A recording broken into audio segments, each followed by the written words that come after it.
So we have a new president, and things are starting to come together with the America First initiative. And Donald Trump says he's going to drill, baby, drill.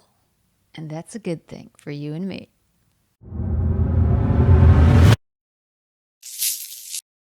And that's because the cost of everything is ridiculous these days.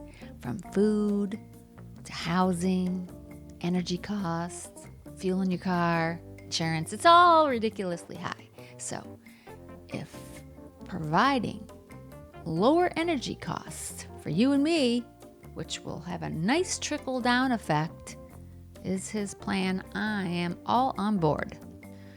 Transporting building materials to build homes, the transportation costs are through the roof, but so is the production cost to produce goods. They got to have a light bill, they've got an electricity bill, just you and I. And if those bills can come down, not only for the average Joe in their house, but the business owner and the big companies that make all of these products, well, it will bring down the cost of goods. And deregulating everything that's happened over the past 4 years, all those cumbersome regulations also slow down things and increase costs. Well, hopefully by unwinding all of those things, we'll see some improvement in prices. But it does take time. You can't just snap your fingers and make these things happen overnight. So this will be a process. Now, did you watch the Zoom call with the WEF that Donald Trump had? Well, thank you very much, Klaus, and hello to everyone in beautiful Davos. This has been a truly historic week in the United States. 3 days ago, I took the oath of office and we began the golden age of America. My administration is acting with unprecedented speed to fix the disasters we've inherited from a totally inept group of people and to solve every single crisis facing our country. This begins with confronting the economic chaos caused by the failed policies of the last administration. Over the past 4 years, our government racked up $8 trillion in wasteful deficit spending and inflicted nation-wrecking energy restrictions, crippling regulations, and hidden taxes like never before. The result is the worst inflation crisis in modern history and sky-high interest rates for our citizens and even throughout the world.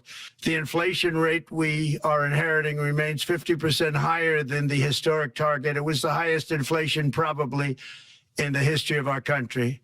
That's why from the moment I took office, I've taken rapid action to reverse each and every one of these radical left policies that created this calamity, in particular with immigration, crime, and inflation. On day one, I signed an executive order directing every member of my cabinet to marshal all powers at their disposal to defeat inflation and reduce the cost of daily life. I imposed a federal hiring freeze, a federal regulation freeze, a foreign aid freeze, and I created the new Department of Government Efficiency. I terminated the ridiculous and incredibly wasteful Green New Deal. I call it the Green New Scam. Withdrew from the one-sided Paris Climate Accord and ended the insane and costly electric vehicle mandate. We're going to let people buy the car they want to buy. With oil prices going down, I'll demand that interest rates drop immediately, and likewise, they should be dropping all over the world. Interest rates should follow us.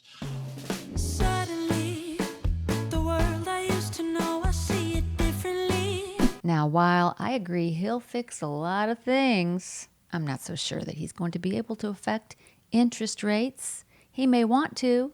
He probably has good intentions to, but the president does not control interest rates, unfortunately. Interest rates are in the 7s now. I know, can you believe it? Even though the Fed cut rates, the Fed funding rate, the retail rate that you and I pay went up. Everything is going up. Do you know that rents are high?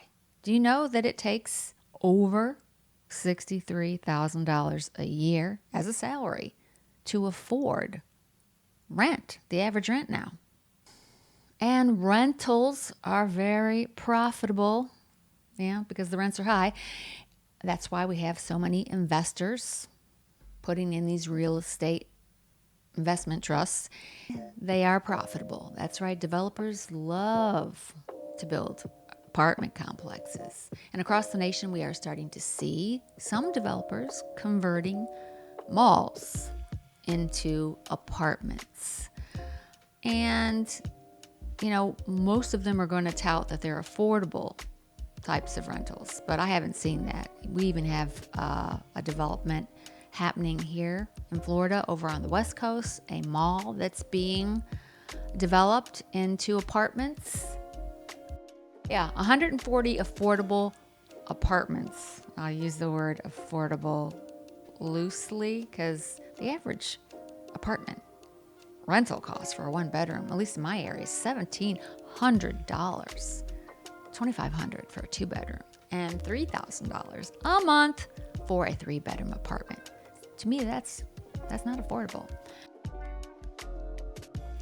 A lot of that may have to do with the fact that some people will not rebuild. There's a lot of single family homes that got destroyed in the hurricane season last year, and many of them may not rebuild.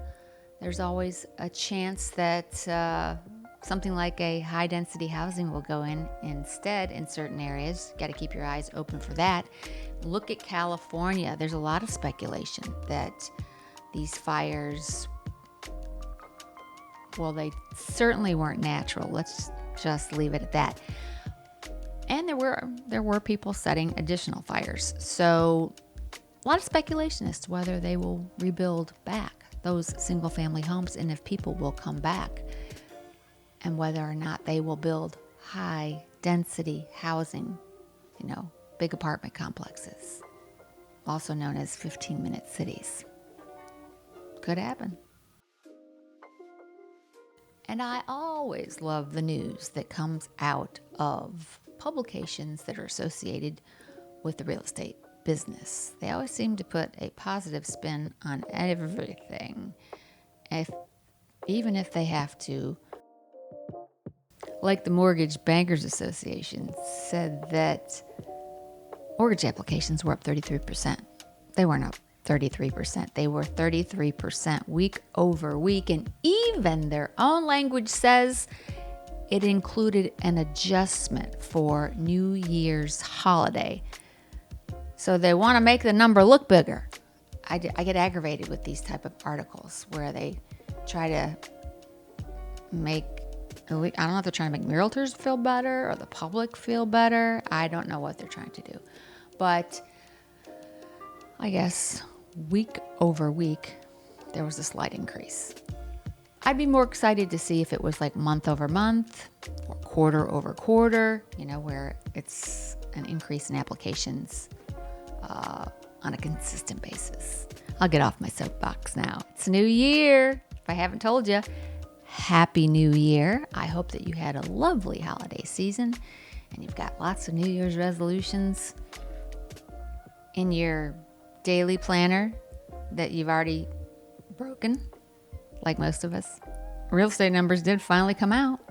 They made us wait till January 24th to see what the year-end numbers were here in the state of Florida. And yes, no surprise, sales were down, but not down that much, only 2%. So year over year, sales were down in the state of Florida by 2%. But here's the kicker. Prices were up 2.5%. Gotta love that. And as much as I'd like to tell you that prices are going to go down, they're not. Prices will remain steady in 2025. Rates will remain elevated in 2025. Unless there's a catastrophe, everything's going to stay pretty much the same. So if you are on the sidelines, it is what it is. You're going to have to make it work if you can afford to make it work.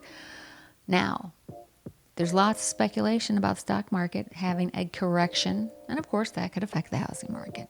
But it's like watching paint dry. When we had a correction back in 2008, It took 5 years.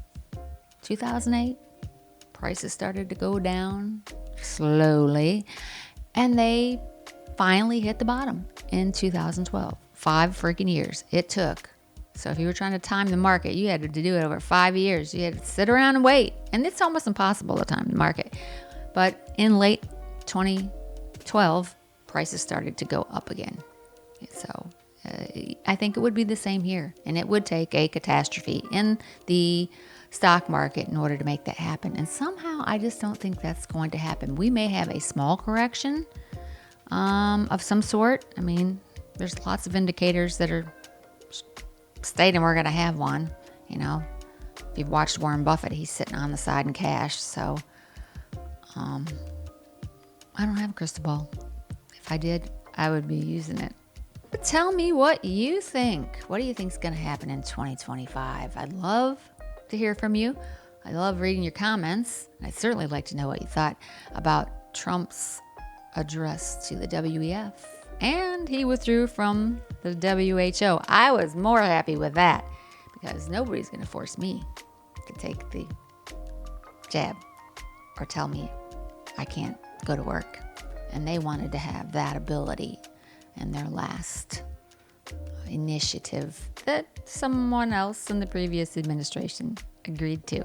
So we're no longer going to do that. You're safe. You can govern yourself and govern your own health without a government telling you what you can and can't do, which is the way it should be.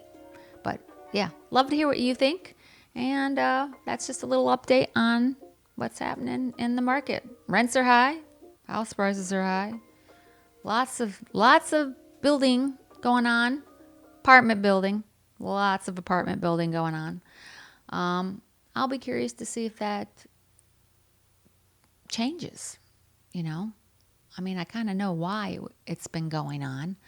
But if things here in the United States change, we lock down the border, we don't have as many people coming in, and we don't have as high of a need for apartments, will the developers pivot?